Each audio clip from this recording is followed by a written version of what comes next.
Olá pessoal, professor Rony Charles, estou de volta agora com a terceira aula sobre o nosso tema, regime diferenciado de contratações. Tá? Estou aqui com os alunos Alex, a Manuela e o Iago e nós vamos continuar tratando sobre o famigerado RDC, que preocupa estudantes e operadores do direito que trabalham com o tema nas licitações públicas, tá bom pessoal? As dúvidas, elas podem ser enviadas para o e-mail saberdireito@stf.jus.br. Nós tratamos na última aula sobre já alguns temas relacionados ao RDC, notadamente relacionados ao objeto, né, ao objeto, e vamos tratar agora de mais alguns temas relacionados ao objeto e também alguns temas relacionados ao procedimento do RDC, algumas novidades relacionadas ao RDC. Uma outra novidade do RDC em relação ao objeto é a chamada remuneração variável, que está lá descrita no artigo 10 da Lei 12.462, né, a lei do RDC. Ora, e o que é essa remuneração variável? É a possibilidade de que a administração possa estabelecer no edital a possibilidade de um pagamento, um plus na remuneração à empresa que atender determinadas metas estabelecidas de forma objetiva no edital. Qual é a lógica da remuneração variável? É que a administração possa, por exemplo, estabelecer uma meta de prazo para que o eventual contratado entregue aquela obra e se ele entregar num prazo anterior, o próprio edital, de forma objetiva, estabelecerá uma premiação, um plus. Isso é a remuneração variável. Ora, não é interessante que se o projeto básico identifica que a construção daquela obra vai durar 2 anos, a empresa contratada envie esforços para entregar aquele estádio para o poder público, não em 2 anos, mas em 18 meses, em 1 ano e 6 meses? Não seria interessante essa possibilidade da administração, como nós fazemos na iniciativa privada, pagar algo a mais para que a empresa tenha um sobre-esforço e possa atender a metas extraordinárias estabelecidas previamente de forma objetiva no edital? Me parece que sim. E é essa a lógica que o RDC tenta trazer na remuneração variável. Nós vamos ter estabelecimento objetivo da possibilidade de um plus, de uma remuneração variável com base em determinadas metas estabelecidas pela administração pública, como, por exemplo, qualidade, como, por exemplo, prazo. Me parece que o prazo como meta é bem ilustrativo para identificar a lógica da remuneração variável. A remuneração variável é cabível apenas em obras e serviços de engenharia, vai estar definida no edital e esse plus a ser pago pela administração deve respeitar sempre o limite orçamentário daquela estimativa de custo, tá bom, pessoal? Então, o pagamento, esse plus remuneratório dessa remuneração variável, que é feito pela administração com base nessas metas, nunca vai poder ultrapassar a estimativa de custos feita pela administração lá na fase interna da licitação, tá, pessoal? Uma outra novidade do RDC em relação ao objeto são as chamadas contratações simultâneas, né? Eu chamei no início de, quem teve a primeira edição a segunda edição do nosso livro, meu e com o professor Fernando Baltar, de Direito Administrativo, sinopse de Direito Administrativo, eu chamava de contratações plurissubjetivas. Acho mais bonitinho, né? Que contratações simultâneas, talvez até mais eficiente para descrever aquilo que pretendeu o legislador do RDC. Ora, o que são essas contratações simultâneas? É a possibilidade prevista lá na lei do RDC que a administração pública, para um mesmo serviço, contrate mais que uma empresa. Vejam, não tem nada a ver com o que nós já temos no regramento tradicional, em que nós podemos dividir serviços em vários serviços, né? Dividindo, por exemplo, em itens a adjudicação de um objeto maior. Imagina, por exemplo, um órgão que vai realizar licitação de vários serviços terceirizados, mas ele decide fazer tudo isso no único certame. E por uma questão de economicidade, de buscar a melhor proposta, ele divide esses serviços em 3 itens. Por exemplo, um item, serviço de vigilância, outro item, serviço de limpeza, outro item, serviço de copeiragem, citando aqui um exemplo de forma muito básica. Ora, não é isso, dividir em itens o objeto da licitação, criando, na verdade, licitações autônomas dentro de um único certame, dentro de um único edital.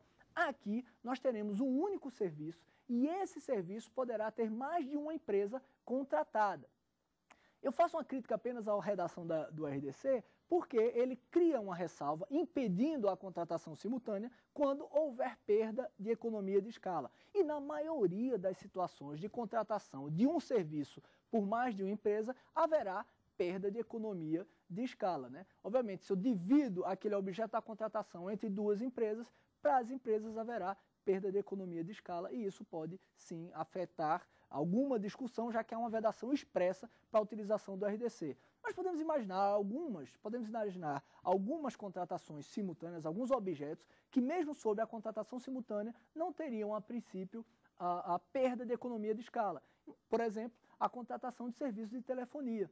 Ora, a administração pública ela pode realizar contratação simultânea, o único objeto, que é o de telefonia, terá mais de uma empresa vencedora dessa licitação, mais de uma empresa contratada, e a efetiva contratação para, por exemplo, efetuar aquela ligação, vai ser feita de acordo com o preço que, para aquele tipo de ligação, a empresa oferece uma melhor proposta para a administração pública.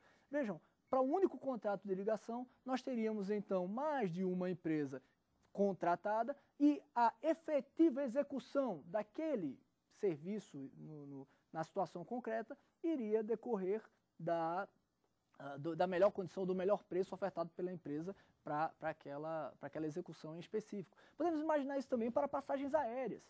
A administração pública realiza contratações simultâneas, todas as empresas aéreas que prestem serviços, que tenham condições, vão apresentar propostas, vão ser contratadas pela administração e a eventual execução concreta vai depender da melhor condição para aquela execução concreta na prática. Por exemplo, aquele voo pretendido ali pela administração pública, determinada empresa de aviação oferece um melhor preço para aquele trecho, naquele dia, e essa vai ser a contratada. Nada obstante, todas as outras também sejam contratadas da administração. Aqui, a contratação simultânea parece um pouco, lembra um pouco o chamado credenciamento, que é uma lógica de não licitação, de inexigibilidade de licitação criada pela doutrina e pela jurisprudência dos órgãos de controle. Tá? A contratação simultânea ela vai ser, de acordo com a lei, possível quando o objeto da contratação puder ser executado de forma concorrente e simultânea por mais de um contratado ou quando a múltipla execução for conveniente para atender a administração pública. Acho que esses dois exemplos que eu falei agora para vocês são exemplos bem interessantes em que seria possível e até válida a utilização dessa ferramenta chamada contratação simultânea. Pessoal, a contratação simultânea ela não pode ser utilizada para serviços de engenharia. Tá certo? Há uma vedação expressa na lei que não admite a contratação simultânea para serviços de engenharia. Vamos passar então agora para as regras, as novidades do RDC relacionadas ao procedimento. Né? As novidades do RDC relacionadas ao procedimento, nós teremos as fases, né? a publicidade prevista pelo RDC, os chamados modos de disputa, os critérios de julgamento, e aí nós vamos ver as novidades trazidas pelo RDC, critérios de desempate específicos trazidos pela legislação do RDC e, por fim, trataremos de forma rápida sobre os recursos previstos na nova lei. Ora, em relação às fases, é muito fácil, pessoal. O RDC usa a mesma lógica do pregão. O que é essa lógica do pregão? É a chamada, aquilo que nós chamávamos anteriormente de inversão de fases. E prestem bem atenção nisso aqui para eventuais cobranças, sobretudo aqueles que estão estudando para concurso. Ora, na Lei 8666, como é que funciona? Na Lei 8666 nós temos a habilitação primeiro e depois a disputa de preços. Veio o pregão e inverteu essa lógica, dizendo, não, nós vamos ter primeiro a disputa de preços para depois termos a habilitação daquele melhor classificado. E se ele for desclassificado, nós vamos analisar do segundo melhor classificado, até se chegar a um licitante na ordem de classificação que atende os requisitos de habilitação e ele vai ser declarado vencedor. Então, na Lei 8666, habilitação primeiro, depois disputa de preços. No pregão, primeiro disputa de preços, depois habilitação. O RDC usa como regra geral essa lógica do pregão. Primeiro nós vamos ter disputa de preços e depois nós vamos ter a habilitação. A mesma lógica do pregão. Mas aí cabe uma dica para vocês. A lei do RDC fala na possibilidade de inversão de fases. a administração pode motivadamente decidir pela inversão de fases. Então, no RDC, quando se fala em inversão de fases, está se falando, na verdade, da utilização daquela lógica da Lei 8666, em que nós temos primeiro a habilitação e depois a disputa de preços. Tá certo, pessoal? Então, fases no RDC. Primeiro vai vir a disputa de preços e depois a habilitação, muito parecido com aquilo que nós temos no pregão. Quando o RDC fala em inversão de fases, nós temos, então, a lógica da Lei 8666, em que a habilitação vem antes da disputa, disputa de preços, tá, pessoal? Quando nós tivermos inversão de fases nessa lógica do RDC, nós vamos ter uma mudança, inclusive, na lógica recursal, já que os recursos no RDC, eles têm, via de regra, momento recursal único, mas quando nós tivermos a mudança, que é a mesma lógica do pregão, mas quando nós tivermos uma alteração de lógica, inversão de fases, para adotar aquela lógica da 8666, com habilitação antes da disputa de preços, aí nós vamos usar também a lógica da Lei 8666, ou algo parecido com a lógica da 8666, na hora dos recursos, com vários momentos para apresentação de recursos pelos licitantes. Publicidade no RDC. Pessoal, na publicidade o RDC, ele se inspirou na lógica, digamos, mais simples, mais objetiva do pregão.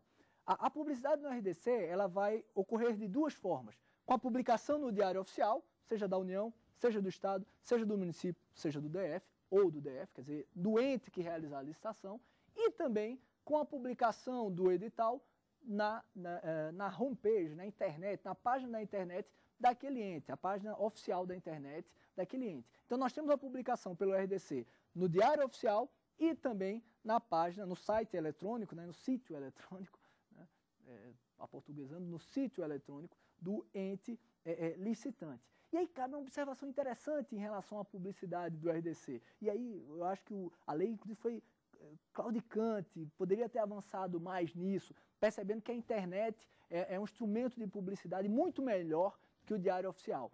No RDC, essa publicidade, que, repito, ocorrerá no Diário Oficial e também na página da internet, ela poderá ocorrer apenas na página da internet, naqueles certames até 80 mil para os serviços e para as aquisições e 150 mil para as obras. E aí cabe uma observação interessante. Vocês lembram que na lógica da Lei 8666/93, esses valores são usados como baliza para a adoção da modalidade convite, e a modalidade convite não precisa publicar edital, ela não exige a publicação de edital, só que é uma diferença sutil. Na lógica da Lei 8666, até 80 mil você não utiliza a modalidade convite para aquisições e serviços, mas até 150 mil você utiliza a modalidade convite para obras e serviços de engenharia. Aqui no RDC, você também não vai precisar publicar edital, como é lá na Lei 8666, mas você não vai publicar até 150 mil apenas para as obras, até 80 mil para aquisições e serviços, sejam eles de engenharia ou não. Então, prestar atenção nessa nuance do RDC em relação à Lei 8666, que o montante de 80 mil vale não apenas para aquisições e serviços, mas também para aquisições e serviços de engenharia, tá certo? Para aquisições e serviços de engenharia. O RDC também fala nos chamados modos de disputa. E o que são esses modos de disputa? São formas de realização do procedimento de disputa de propostas no certame. Ora, a lei fala em 3 formas de modo de disputa: o modo de disputa aberto, o modo de disputa fechado e o modo de disputa combinado, pessoal. Ora, o modo de disputa aberto é muito próximo daquela lógica de lances do pregão, em que o licitante apresenta uma proposta inicialmente e quando começa a sessão ele tem a oportunidade de baixar sua proposta ou de ampliar sua proposta com base nos seus lances. E eles vão oferecendo lances que podem ser também lances intermediários. O que é o lance intermediário? É aquela situação em que o Alex apresentou um menor lance, menor que todos, né? Mas a Manuela pode apresentar um lance não menor que o Alex, mas menor que a proposta anterior dela. Então, esse é o lance intermediário, Esse é o lance intermediário. Permite que algo apresente um lance menor que o anterior dele, ou que a proposta anterior dele, mesmo que isso seja maior do que a de um dos seus disputantes, um dos seus concorrentes no certame. É o chamado lance intermediário. Inicialmente, havia uma vedação ao lance intermediário no sistema do pregão eletrônico e isso foi resolvido porque essa restrição gerava algumas fraudes que nós não vamos discutir aqui, mas que a chamada fraude mergulho, graças a Deus isso foi superado no sistema do pregão eletrônico. Tá bom, pessoal? Então temos o modo aberto, em que parece a disputa do pregão. Temos também um modo fechado, em que nós temos um procedimento de disputa de propostas muito parecida com a Lei 8666. O que é esse modo de disputa fechado? O modo de disputa fechado é quando o licitante vai apresentar sua proposta num envelope de forma definitiva para o órgão licitante. Então não haverá mais a disputa de lance. É uma disputa única, um tiro único e certeiro com a proposta que ele irá apresentar. Mesma lógica da Lei 8666/93. O modo combinado, ele vai misturar essas duas formas de disputa de preço, aberta e fechada, com lances e com proposta definitiva. Em relação ao modo de disputa aberta, há um interessante dispositivo da lei, que permite um reinício de disputa. E quando é que ocorrerá esse reinício de disputa? Esse reinício de disputa ocorrerá quando entre o primeiro colocado e os colocados subsequentes existir um percentual maior que 10% de diferença.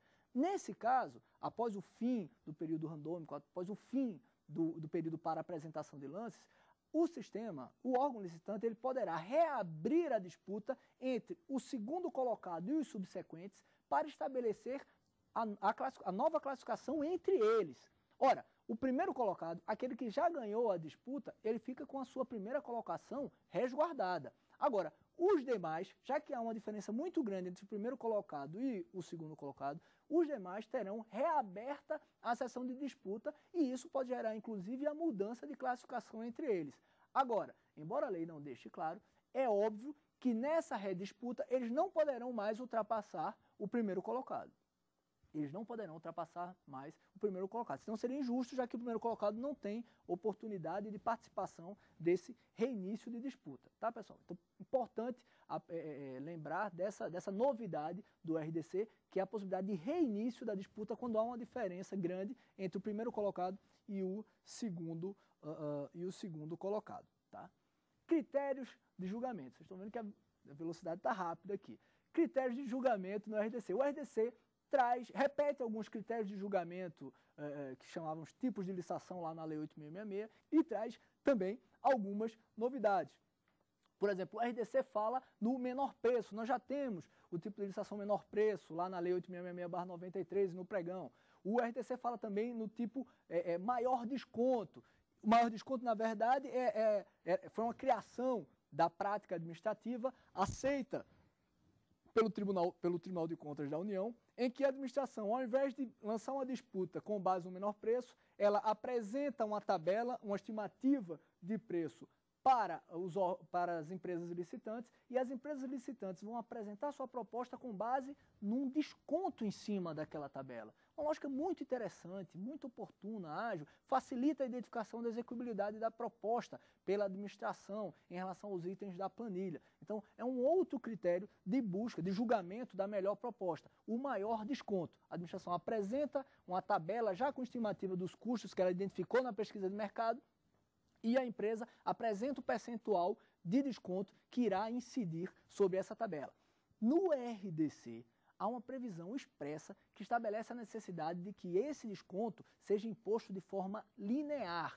Pessoal, o que eu quero dizer com desconto linear? Significa que se a tabela tem 30 itens, 30 itens lá de insumos, itens lá da planilha de custo, o desconto oferecido pela empresa, vamos supor 10%, vai incidir sobre todos esses itens da planilha. Ela não vai poder ter descontos percentuais diferentes para cada um desses itens. Por que isso? Pelo raciocínio do legislador de que dessa forma nós podemos evitar o chamado jogo de planilha pelas empresas licitantes.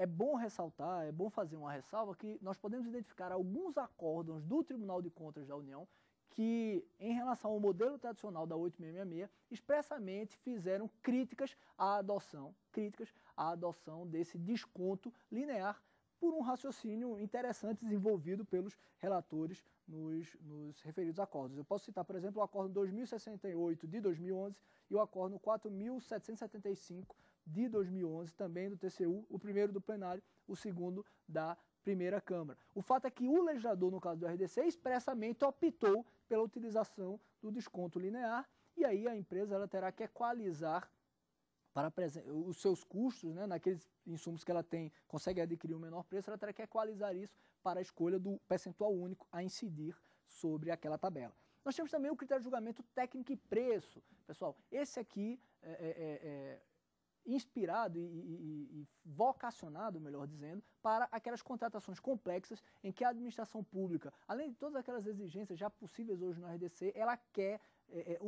ela tem predominância na seleção daquela, o interesse predominante na seleção daquela melhor proposta é o critério técnico. Então ela vai utilizar ponderações, né, para pontuação da técnica e da proposta de preço. Vejam que a técnica de preço nós já tínhamos lá na Lei 8666/93. O licitante, ele bifurca a sua proposta, né, ele divide sua proposta em dois, no caso presidencial, dois envelopes, que é a proposta técnica e a proposta estritamente de preço.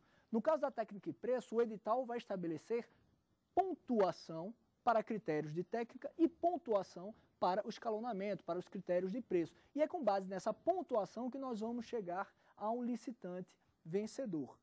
Temos também no RDC a chamada melhor técnica ou conteúdo artístico. Cabe uma observação, o critério melhor técnica aqui no RDC é diferente do melhor técnica lá na Lei 8666/93. Melhor técnica lá na Lei 8666/93, a proposta de preço também faz parte da disputa. Então, também na melhor técnica no RDC, o licitante vai ter um envelope com o preço, a proposta de preço em sentido estrito e a sua proposta técnica. Aqui no RDC, não. Na melhor técnica, ele apenas apresenta a sua proposta técnica, porque o preço já é pré-estabelecido pela administração como prêmio, como remuneração a ser paga ao licitante vencedor. Da mesma forma acontece no melhor conteúdo artístico. Temos também a maior oferta, o critério maior oferta de preço, né? Critério muito parecido com aquele do leilão lá da Lei 8666, em que a administração vai estar vendendo no RDC, vai estar vendendo, vai estar alienando algum bem, algo do seu patrimônio e quer receita para isso. Então, obviamente, se a administração vai vender, ela quer uma proposta cada vez maior, por isso que é maior oferta de preço. E, por fim, o critério que é realmente uma novidade no RDC é o chamado critério por maior retorno econômico. E vejam, aqui nesse critério nós temos realmente uma grande novidade em relação ao regramento tradicional da Lei 8666. Porque aqui a proposta do licitante é uma proposta de economia. Economia. O licitante, ele apresenta a sua proposta, a pretensão contratual administrativa aí é a diminuição da despesa corrente em determinado serviço, em determinada atividade da administração pública, e o licitante, ele se coloca como apto, como competente para assumir aquela atividade e diminuir a despesa corrente da administração pública naquela atividade. Percebam, aqui o licitante não está oferecendo um valor a ser pago. Aqui o licitante não está oferecendo um serviço em troca de um pagamento feito pela administração. Ele está oferecendo-se para assumir uma determinada atividade, prestando esse serviço à administração pública e, com isso, diminuir a despesa da administração pública, a despesa corrente da administração pública. E é com base nessa diminuição que ele apresentará uma proposta de remuneração a receber. Ou seja, tentando ilustrar e simplificar um pouquinho o que a lei fala. Ora, aqui na licitação pelo maior retorno econômico, imaginemos que a administração tem, numa determinada atividade, um custo mensal de despesa corrente de 10 milhões. As empresas que vão participar dessa licitação, elas vão apresentar uma proposta dizendo, olha, nessa atividade que lhe gera uma despesa corrente de 10 milhões, eu te garanto, com tal proposta de trabalho, efetuar uma redução nessa despesa corrente em 2 milhões. Você não vai mais gastar a administração pública 10 milhões ao mês, mas apenas 8 milhões. Agora, eu, empresa, eu quero receber 500 mil mensais por conta dessa redução de 2 milhões que eu te dou. Ou seja, a administração pública ganha com isso 1 milhão e 500 mil reais, porque ela gastava 10, a proposta da empresa é que ela só gaste 8 e ela vai ter que pagar 500 para essa empresa. É essa a lógica do critério maior retorno econômico. A administração pública vai permitir que a empresa preste aquele serviço, assumindo aquela atividade, para, em troca disso, oferecer uma redução da despesa corrente daquela atividade. A empresa que participará da licitação apresentará uma proposta de trabalho para explicar como ela vai reduzir essa despesa corrente, né, a forma como ela vai atuar na prestação desse serviço, tá? E vai também apresentar uma proposta de preço, que é quanto ela quer receber para prestar tal atividade. No exemplo que eu lhes dei, ela vai apresentar uma proposta de trabalho para identificar como é que ela vai reduzir em 2 milhões mensais a despesa corrente de 10 milhões e vai apresentar também quanto ela quer receber para exercer essa atividade. No exemplo que eu dei, 500 mil reais ao mês. Tá bom, pessoal? 500 mil reais ao mês. Ora, dessa forma, a remuneração da empresa, ela será identificada, a remuneração da empresa, ela será identificada de forma proporcional à economia que ela quer dar à administração pública. Percebe então que como nós vamos fazer essa operação para identificar o maior retorno econômico, ver a economia prometida menos a remuneração, a proposta de preço, né, a remuneração pretendida pela empresa, nós podemos ter uma situação, vamos tentar ilustrar aqui, uma situação em que uma empresa diga que nessa despesa corrente de 10 milhões, ela garante à administração pública uma economia de 2 milhões de reais e quer receber mensalmente 500 mil reais. Chega uma outra empresa e apresenta a proposta e diz, olha, eu não quero receber 500 mil, para mim basta receber 200 mil reais. E eu te garanto uma economia, de 1 milhão de reais. Ora, aquela que me oferece uma economia de 1 milhão de reais e quer receber apenas 200 mil reais por mês, ela está me oferecendo, na verdade, uma economia de despesa corrente de 800 mil reais por mês. Já a outra, que promete uma economia de 2 milhões e quer receber 500, me favorece, me dá um retorno econômico de 1 milhão e 500 mil reais por mês. Quem é que vai ganhar essa licitação? A que me garante, me promete esse retorno econômico de 1 milhão e 500 mil reais por mês. Tá certo, pessoal?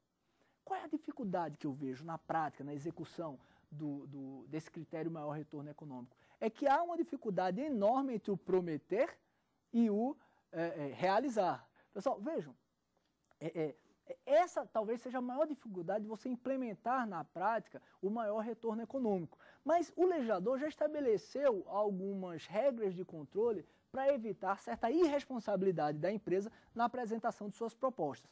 Ora, pela lógica do RDC, se a empresa promete uma economia de 2 milhões em troca no pagamento de 500 mil reais, mas ela não consegue me oferecer essa diminuição de despesa corrente, vamos imaginar no exemplo que eu lhes dei agora, ela prometeu 2 milhões, o pagamento mensal para ela é de 500 mil reais, né, mas ela não me conseguiu a economia de 2 milhões, ela só conseguiu a economia de 1 milhão e 800, faltou 200 mil. O que acontece então na hora do pagamento pela administração? A administração vai pegar esses 200 mil que ela não conseguiu economizar e vai deduzir do pagamento proposto. Então ela já não vai ganhar os 500, ela só vai ganhar 300. Mas aí você me pergunta, professor, e se ela não conseguir nem os 1.800? Muito bem, imaginemos então que ela não consegue os 1.800, só consegue 1 milhão e 500 mil de economia. Qual era o pagamento proposto por ela, o preço proposto por ela? Não era 500 mil? Não era 500 mil? Ela não falhou em 500 mil? Então nós reduzimos os 500 mil da proposta de 500 mil oferecida por ela e ela não vai ganhar nada de remuneração naquele mês. Ora, e se ela não conseguir economizar nem 1 milhão e 500 mil? Ela só conseguiu economizar 1 milhão e 400 mil. Você vai reduzir então ela tem um déficit entre economia contratada e economia gerada de 600 mil. Então você vai pegar esses 600 mil, vai descontar 500 da remuneração que era para ser pago, então ela não recebe nada, e aqueles 100 mil que sobram, eles vão ser cobrados dela como multa, tá pessoal? Então se a economia gerada for menor que a economia contratada e essa diferença for maior ainda, que a remuneração proposta à empresa, além de não receber, ela vai ter que pagar multa do valor excedente. E se esse valor excedente extrapolar no limite previsto pelo edital, além da multa, ela vai se submeter às demais sanções previstas na lei do RDC, como, por exemplo, o impedimento de licitar. Tá bom, pessoal? Eu trouxe isso numa equaçãozinha, quem tem a sinopse de administrativo ou lei 8666 anotada para concurso, viram e me deu muito trabalho, porque vocês sabem que de jurista não gosta de matemática, né? Deu muito trabalho, mas eu tentei montar isso numa equação para vocês, tá? Outra novidade do RDC, o chamado critério de desempate. Nós temos no RDC a possibilidade de uma disputa final. Quando você tem empate no RDC, é possível reabrir para uma disputa final entre os licitantes. Eles apresentem um último tiro, uma última proposta, obviamente que isso quando nós temos empate. Um outro critério de desempate específico previsto no RDC é a chamada avaliação do desempenho contratual prévio. Obviamente que nós vamos precisar de um sistema objetivo para aferição da qualidade, né, da prestação de serviço ou de outras contratações pela empresa num histórico com a administração pública. Além disso, você vai usar os critérios já previstos na Lei 8666 e na Lei 8248/91, ou então o sorteio, mesma lógica que nós temos lá na Lei 8666/93, tá, pessoal? Por fim, na pressa que o tempo exige, vamos falar sobre os recursos na lei do RDC. Ora, o RDC, como eu lhes disse, ele traz como regra um momento recursal único. A mesma lógica do pregão.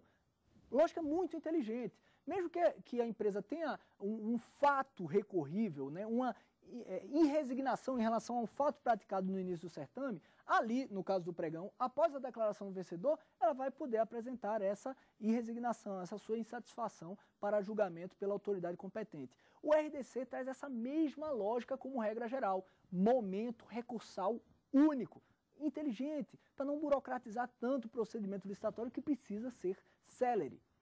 Contudo, e aí vem o claudicar, a dúvida, talvez o certo titubear do legislador em relação ao modelo mais burocrático da Lei 8666/93, o próprio RDC estabelece que quando houver inversão de fases, e lembram que a inversão de fases no RDC é o uso da lógica da Lei 8666, em que a habilitação vem antes da disputa de proposta de preço, quando o RDC inverter fases, colocando a habilitação antes da disputa de preços, nesse caso, nós não vamos ter mais um momento recursal único. Nós vamos ter um modelo parecido também com o da Lei 8666/93, com vários momentos recursais. Então, você vai ter a possibilidade de apresentação de recurso se o problema for na habilitação, vai ter outro momento recursal se o problema for na proposta, enfim, o que me parece não é uma medida interessante, não é uma medida interessante que burocratiza, retarda o procedimento. A concentração do momento recursal único me parece ser uma ideia gerencial muito interessante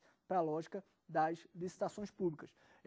O RDC também fala que nós temos 3 espécies de recursos. Nós temos as impugnações em relação a problemas com o edital, nós temos o recurso em sentido estrito e temos as representações.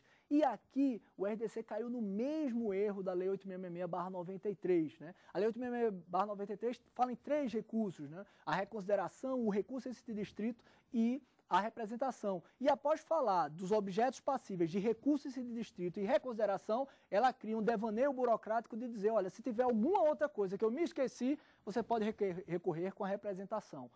O RDC, infelizmente, incorreu no mesmo erro, o que pode permitir uma multiplicação exagerada de recursos na fase administrativa com travamento do procedimento licitatório. Me parece que, via de regra, o momento recursal único seria uma proposta muito mais interessante para agilizar o procedimento. Algumas observações em relação aos recursos. Ausência de efeito suspensivo, a lei não fala em efeito suspensivo, isso não significa que o recurso não terá efeito suspensivo. Nós usamos então a lógica da Lei Geral de Processo Administrativo, a Lei 9784, permitindo que a autoridade recorrida ou a autoridade recorrente deem efeito suspensivo quando cabível, quando pertinente, em relação da pretensão recursal. o prazo de recurso, e aí outro titubeio, outro vacilo da lei do RDC que, ora, é quase esquizofrênica, né? Ora é lei 8.666 e ora é lei do pregão, quando, em relação ao recurso, ela estabelece como momento recursal a intimação do ato, né? E como momento para as contrarrazões, como início do prazo para a contagem das contrarrazões, ela usa a mesma lógica da lei do pregão. Ou seja, notifica-se, intima-se do ato, começa a correr o prazo para que o licitante apresente o recurso, o prazo de 5 dias. Após esses 5 dias, automaticamente, independente de intimação, já corre o prazo para as contrarrazões pelos interessados. Tá? O RDC estabelece também a regra de que, a partir do momento que se inicia o prazo, o licitante ele deve manifestar imediatamente a sua intenção recursal, mesma lógica consagrada no procedimento do pregão. Tá, pessoal? Mesma lógica consagrada no procedimento do pregão. Vamos então a eventuais perguntas que a banca tenha sobre os temas até agora tratados. Professor Rony Charles, como se dá a inversão de fases no RDC? Ótimo, boa pergunta. Repito, e até é interessante a gente lembrar isso, porque nós temos pelo menos 10 anos em que sempre se reportou a lógica de inversão de fases ao pregão, em que nós temos, repito, primeiramente no pregão a disputa de preços, para depois termos a habilitação. Então, sempre quando se falava em inversão de fases, diziam, é a do pregão. Primeiro disputa de preços, para depois a habilitação daquele melhor classificado. Então, sempre se entendeu, no nosso raciocínio jurídico, que inversão de fases era a lógica do pregão. O normal era a Lei 8.666, com a habilitação antes da disputa de preços. O RDC, ele inverte essa lógica. O RDC, o normal é primeiro a disputa de preços para depois a habilitação. De forma que, por exemplo, numa eventual questão de oral ou de concurso, enfim, ou na análise de um edital, quando se fala em fases invertidas, em inversão de fases no RDC, você está falando, na verdade, em primeiro a habilitação e depois a disputa de preços. A mesma lógica da Lei 8.666/93. Então, normal no RDC é a lógica do pregão. A inversão de fases no RDC é a lógica da Lei 8.666/93. Professor, você poderia relembrar como acontece a publicidade do certame no RDC? Sim, ótima pergunta. O RDC, ele em relação à publicidade, ele tem também um claudicar entre o raciocínio da 8.666 e a do pregão. Num ponto, me parece que ele avançou bastante, como a do pregão, quando, por exemplo, ele passa a respeitar a publicidade dos diários oficiais dos demais entes federativos. Quem lembra da publicidade na Lei 8.666, quem estuda a publicidade na Lei 8.666 vai lembrar, por exemplo, que ela omite a capacidade do município de publicizar em seu diário oficial do município as licitações. Ele fala as obras vão ser publicizadas no Diário Oficial do Estado, e se for com recursos federais, todas elas também no Diário Oficial da União. O RDC usa a mesma lógica do pregão, que diz que a publicidade se dará pela publicação no Diário Oficial do ente. Se for uma licitação municipal, do município. Se for uma licitação do Estado, do Estado. Se for do DF, do DF. E se for da União, no DOU, no Diário Oficial da União. Tá? Ela respeita essa autonomia do ente em relação à sua publicidade, o que me parece ser correto. E avança no sentido de estabelecer também a necessidade de publicidade na internet, que é uma publicidade, parece até paradoxal, né? que a publicidade virtual ela é mais real, ela surte bem mais efeitos do que a publicidade burocrática, formal, num diário oficial. Por quê? Porque a sociedade hoje ela consegue acompanhar a internet de forma muito mais eficiente, né, os atos administrativos pela internet, de forma muito mais eficiente do que através do Diário Oficial da União. Né? Afinal de contas, quantos em cada 10 brasileiros, né, quantos em cada 10 brasileiros leem o Diário Oficial da União todos os dias? Né? Quantos entre nós aqui, quantos entre vocês que estão assistindo o programa, leem diariamente aquela leitura agradável, o Diário Oficial da União, né, coisa, beleza. E a internet não, ela permite ferramentas de busca, instrumento muito mais eficiente para o chamado controle social, Então, foi um avanço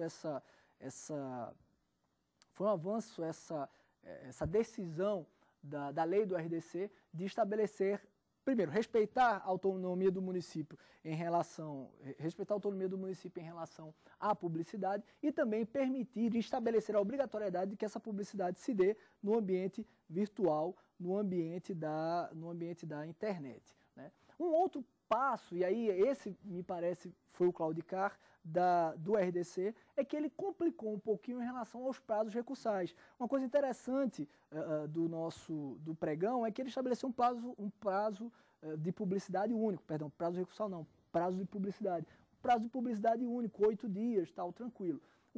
A Lei 8.666 não estabelecia prazos variados, o que gerava alguma confusão. O RDC, ele retorna um pouco dessa confusão. Ele prevê prazos diferentes para aquisição, para obras e serviços de engenharia e para alguns critérios. Por exemplo, se nós estamos tratando de aquisição, nós vamos usar o prazo de 5 dias, se estivermos utilizando o critério maior desconto ou menor preço. Nos demais critérios, nós já vamos usar o prazo de 10 dias. Se estamos falando de obras e serviços de engenharia, nós vamos usar o prazo de 15 dias, se estivermos utilizando o menor preço ou o maior desconto. Nos demais critérios, nós vamos usar o prazo de 30 dias. Nós já vamos usar o prazo de 10 dias na maior oferta, o critério maior oferta, e 30 dias quando estivermos utilizando o critério técnica e preço, melhor técnica ou melhor conteúdo artístico. Então, de um lado, ela avançou, na minha opinião, quando respeita a autonomia do ente federativo para a publicidade, ela avançou quando impõe a publicidade no ambiente da internet, né? Eu acho até que a possibilidade de publicação apenas no ambiente da internet poderia ser para um patamar mais alto do que os 80 mil e 150 mil que eu já tratei agora há pouco. Então, poderia até ser, eu acho ela muito mais real do que a do Diário Oficial da União, do Diário Oficial do respectivo ente. Mas o mais importante foi ela estabelecer a obrigatoriedade que sempre tenha essa publicidade na internet. Isso vai permitir um avanço enorme no controle social das licitações e contratações públicas. O não avanço, na minha opinião, foi quando ela estabeleceu prazos variados, né, para, de acordo com o tipo de licitação, com o tipo de contratação pretendida e o tipo do critério, que complica um pouco para aqueles que estão na ponta. Sempre bom lembrar que esses prazos que eu falei agora há pouco, caso seja, antes da sessão pública, seja necessária a alteração do edital, esses prazos eles devem ser respeitados, né, para o início da sessão. Imaginemos, foi realizada uma licitação para aquisição, o prazo mínimo são de 5 dias, né, estamos tratando aqui do critério maior desconto ou menor preço, 5 dias, e 2 dias antes da sessão, por conta da impugnação, se percebe que tem que se alterar o edital, e essa alteração do edital altera a apresentação de propostas, então nós temos que alterar o edital, republicar o edital e recontar o prazo mínimo de 5 dias para a realização da sessão, a mesma lógica da Lei 8.666, isso de forma correta, né, já que essa alteração do edital prejudica ou altera também a formulação das propostas, a formulação de propostas pelos licitantes, tá, pessoal? Pois bem, pessoal, com isso nós fechamos essa terceira aula sobre o RDC. Falamos sobre alguns pontos relacionados, regras do RDC relacionadas ao objeto. Falamos também sobre alguns pontos relacionados ao procedimento, como as fases, a publicidade, os modos de disputa, critérios de julgamento, critérios de desempate e dos recursos, né, fazendo, dentro do tempo que é possível, fazendo uma breve análise dos principais pontos relacionados a essa temática do RDC. E vamos passar na próxima aula a tratar sobre os chamados procedimentos auxiliares do RDC, como, por exemplo, o sistema de registro de preço e a pré-qualificação permanente. Aqueles que tiverem dúvidas, que tiverem questões, perguntas para que sejam respondidas, por favor, mandem um e-mail para o saberdireito@stf.jus.br. E quem quiser assistir essa aula ou outras aulas sobre esse tema RDC e outros temas, né, há um cardápio enorme do programa, acesse www.tvjustiça.jus.br. Agradeço a atenção de todos vocês, agradeço a atenção da banca e convido a participar das próximas aulas que nós ministraremos ainda sobre os próximos pontos, ainda sobre o RDC. Tá bom, pessoal? Bons estudos e boa sorte.